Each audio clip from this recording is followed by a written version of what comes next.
hello, and welcome to the commentary zone. As we enter the room, please don't forget to give us a little thumbs up, hit that subscribe button, notification bell, tell a friend, follow us on IG and Twitter. Okay, so on the docket today, we have The Family Chantel, Season 4, Episode 2, No Turning Back Now. This was a nice little episode. Yes, and the MVP was the Nicole's instructor. Oh my God.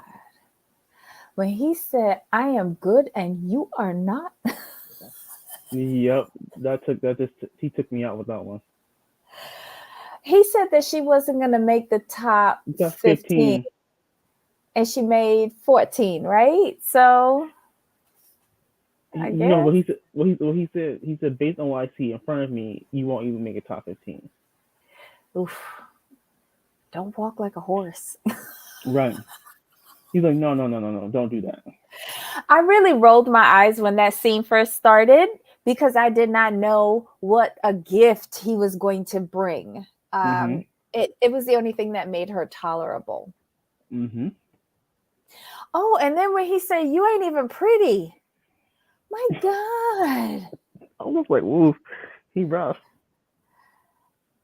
Oh, well, I guess in his business, he can you say things like that? He was Yeah. just brutal. I don't know. Oh, Lord. So basically, what I took away from this episode, Pedro has started a new career in real estate, and he's in an all Latino office. And he has found the validation that he has been looking for, the validation and the support and the feeling of community that he has been looking for since he came to the United States. Right. So he's suddenly blossoming and excelling, and a lot of things are coming together at the same time for him. His career is coming together in a profession that he actually has a natural affinity for and actually likes. He got his first home, but with all of these things coming together, his personal relationships with his wife and his mother and sister are kind of suffering. So he's at a crossroads as to what he wants to do. And then the other part of it was down in Tijuana, Mexico. Winter finally had her surgery. It's a serious situation, serious surgery that she went for, even though it was laparoscopically done. It's any surgery is serious where you got to go under anesthetic. So we got to see all of that a lot. It was a cute scene when she was coming out of the anesthesia and talking to Thomas. And she said, I got gas, all the like that kind of broke the heaviness of that situation. Thank God she ain't had to bring her own ice from Atlanta. They were able to provide her with ice after the surgery. Right. Just thank God she came through it successfully. Anything else in this episode? Basically, it was kind of really, it was just weird. I didn't really get anything out of it except for like Pedro and Chantal having real issues. And I kind of want to know if there are issues, what they are. Because she said, it used to be the video game was the biggest issue, but now it seems like there's something more. I'm like, okay, I'm kind of interested in that, and I hope they don't try to use the angle of, Pedro possibly sleeping with one of his coworkers. I don't want to see that. And when she brought up that thing with the video games, how I took that is that she thought that was the problem, but now she's realizing that was never the video games. It was a fundamental lack of connection for them. I feel like he was using the video games as an escape from her, and now he's using the job as an escape from her. Right. Because he didn't have to talk to her for either one of them. Right. I think he just never felt, for some reason, he always felt like she was never supportive of him. And that's been a kind of a running theme with them. Like, he doesn't feel supported. Like, he doesn't feel supported by her, her family or his family right now. But it all goes back to that initial lie of not telling her family that he was up there, not on a student visa, but on a K-1 visa to get married. That initial lie is the crack in their foundation. Right, because it's kind of hard to build a solid. When the foundation is built up, when the foundation is lies, it's kind of hard to build upon it and have a stable structure. But he's walking a dangerous path. It's bad enough that he poured all of his energy into these stupid video games, so that at least he was at home. Now you're trying to get this validation from your job. But like you said, what if it's not just like getting the bonuses of the vacations? Because remember at the luncheon, the boss announced first half a year bonus, second half a year bonus, and all of that. Right. And he's uber competitive, which I love, especially with him in that particular career path. But I don't want to see him like fooling around with some other woman. Right. I rather the other woman be his job, not some chick on the job. And Yanni made a good point. And before, she also worked and studied at the same time, so she was too busy to notice. That's a great point. But she's a nurse now. Is she a nurse, or is she working in private practice? What kind of nurse is she? Because if she's at a hospital, isn't she pulling like 12-hour shifts? That's what I'm wondering too. What kind of nurse is she? Hopefully, we'll find it out down the road. It was an interesting episode for me. It really was. I did like I did like the part with Nicole. Just what was the name of that man? Stalin was he had the perfect name. Oof. His comments about Nicole is what all of us have been thinking from the jump with her. She got an actual job. She's like an office assistant. And you heard what she says. Like her dream is to not work at all, to find a sugar daddy so that she could travel around the world. At least she's honest. And there's websites for that. I'm just saying. They got websites for that, so it shouldn't be too hard for her to get that. Well, overall, this episode was just kind of like, it was filler for the most part. You know, we got to see Winter; she's fine. You know, River and Pedro put together a bookcase. Okay, they have a better relationship. Cool. Chantel's like, you know, feel like her husband's an absentee husband. Like she feel like her husband doesn't like her. Okay, possible. Feel like y'all need to do some talking. Then Pedro, like he's getting immersed in his new job, which is great to see him having the support that he's desired. But he's also, like you said, he's at a crossroads in all his relationships. I don't know. I didn't think it was totally filler. I don't. Well, the part with River, yeah. And the part with Nicole, that was kind of funny filler. Because of Stalin, not because of Nicole. Right. But I do feel like the meat of the episode was the successful surgery, and hearing more about the relationship dynamic between Chantal and Pedro. I didn't think it was filler. Do I want to hear more about Winter and her Nigerian? No. Okay. Yeah. No. Didn't care. Oh, Jesus. Now Thomas is only available on the phone. He's not even making physical appearances on the show. He sounds good.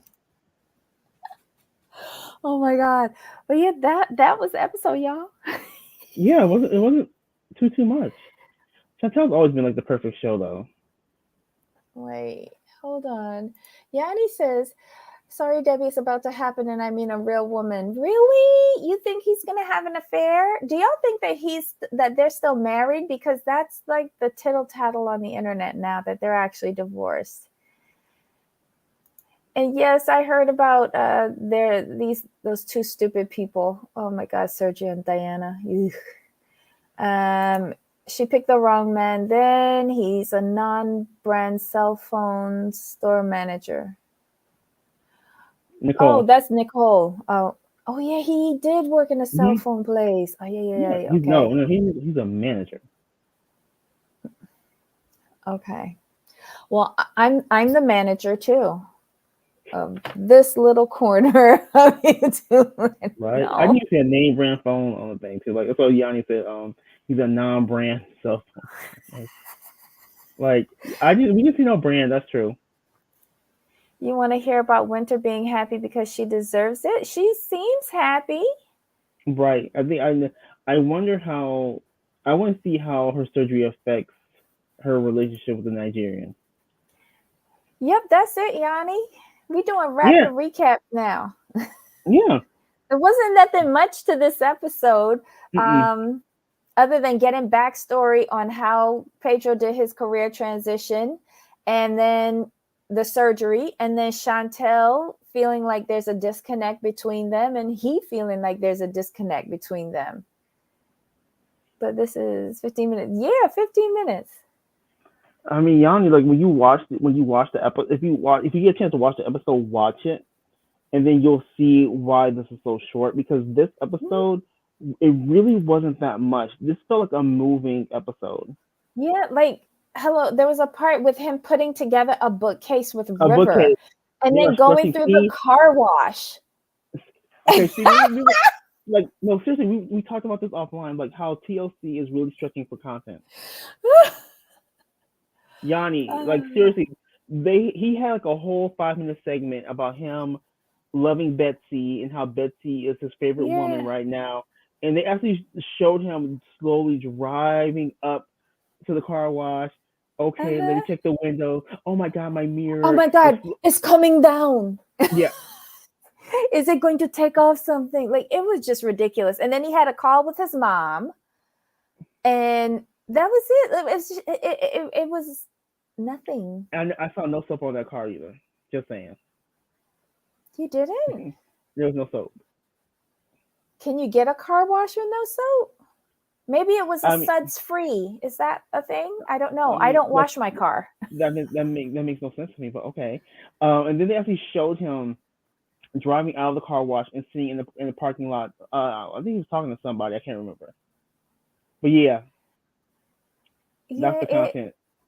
No, and there was another car scene. Him driving his work buddy to the group dinner, the work dinner, where they announced the competition. I do want to ask you about this. What did you feel about the text exchange that we saw between him and Chantal? So like she doesn't know who her husband is, and she's concerned about him going out with his friends from work. Well, he then said that he has asked her before, and she was like, "I don't like your friends, so I'm not going."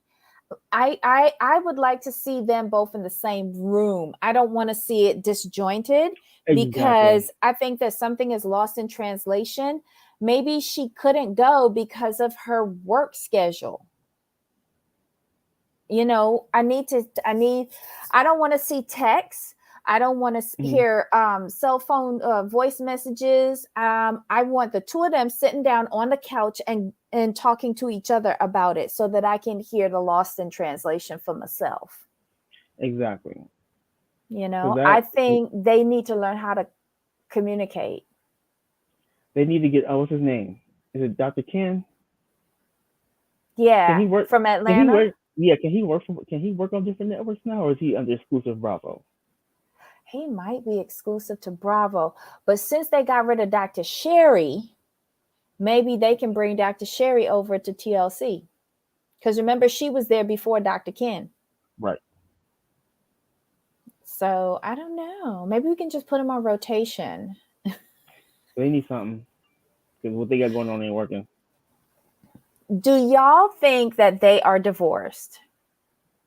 Leave a comment below, put it in the chat. Like, do you think that Pedro and Chantel are still married? That's an interesting question, because if they aren't, this may very well be the last season. Agreed. And who wants to give this up? How are they going to pay for that house? Unless they're going to have to sell it for a divorce settlement. Exactly. Okay, this is too... Oh my goodness. Well, look, that's the show. Anything else you need to touch on? No, that's it. Okay, y'all. So that was The Family Chantel, season 4, episode 2, No Turning Back Now. Wow. Okay, so we're going to see you at the top of the hour. We're doing Seeking Sister Wife. Mm-hmm.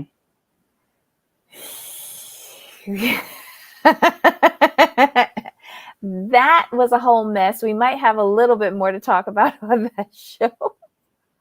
Maybe. Oh Lord. So Ablavi thinks that she's pregnant, and that might be next season. Ooh. I don't think so, cool. Because when he was talking about babies, he was like, no, I want to focus on my career. Like, I don't think the baby is going to be with Chantel. Just saying. We'll see. Oh, Lord. Okay, y'all. So join us back here, top of the hour, for the Seeking Sister Wife recap. Bring your notes. Be ready. We'll be here. Okay? So, Jamal, until next time.